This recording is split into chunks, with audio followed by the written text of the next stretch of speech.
Operation સિંદૂર બાદ ભારત અને પાકિસ્તાન વચ્ચે તણાવ વધી રહ્યો છે, જેને પગલે ગુજરાતના બનાસકાંઠા, પાટણ, કચ્છ, ભુજ સહિતના સરહદી વિસ્તારોમાં પણ એલર્ટ જાહેર કરાયું છે। ત્યારે વડાપ્રધાન નરેન્દ્ર મોદીએ ગુજરાતના મુખ્યમંત્રી ભૂપેન્દ્ર પટેલ સાથે ટેલિફોનિક વાતચીત કરી સરહદી જિલ્લામાં સુરક્ષાની સમીક્ષા કરી હતી અને આ સંદર્ભમાં જરૂરી માર્ગદર્શન પૂરું પાડ્યું હતું।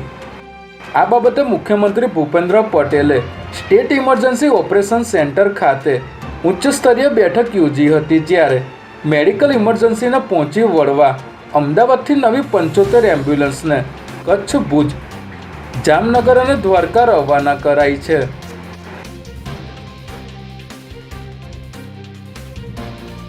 સ્ટેટ મોનિટરિંગ સેલની ટીમે આઈપીએલની મેચો પર સટ્ટો રમાડતા 2 બુકીઓને ઝડપી લીધા છે, જેમાં સ્ટેટ મોનિટરિંગ સેલની ટીમે બાતમીના આધારે આનંદનગરમાં આગમન એવન્યુમાં દરોડો પાડી સંગીન શાહ નામના બુકીને ઝડપી લીધો હતો, જ્યારે આનંદનગરના જોધપુરમાં આવેલ પલક 2 એપાર્ટમેન્ટમાં દરોડો પાડીને ઘનશ્યામ મોદી નામના બુકીની ધરપકડ કરી હતી। પકડાયેલ બંને આરોપીઓએ ટોમી ઊંઝા નામના બુકી પાસેથી માસ્ટર આઈડી ખરીદી હોવાનું સામે આવતા સ્ટેટ મોનિટરિંગ સેલ દ્વારા આગળની તપાસ શરૂ કરવામાં આવી છે।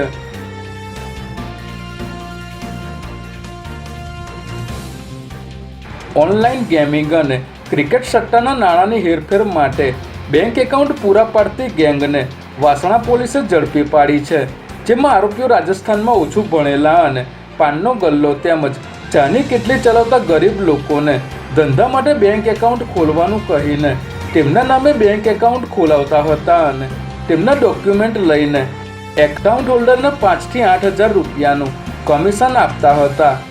આરોપીઓએ અત્યાર સુધીમાં ખૂબ મોટા પ્રમાણમાં બેંક એકાઉન્ટ ખોલ્યા હોવાની વિગતો સામે આવી છે। ત્યારે વાસણા પોલીસે હોટલના રૂમમાં દરોડો પાડી 4 આરોપીઓને ઝડપી લીધા હતા।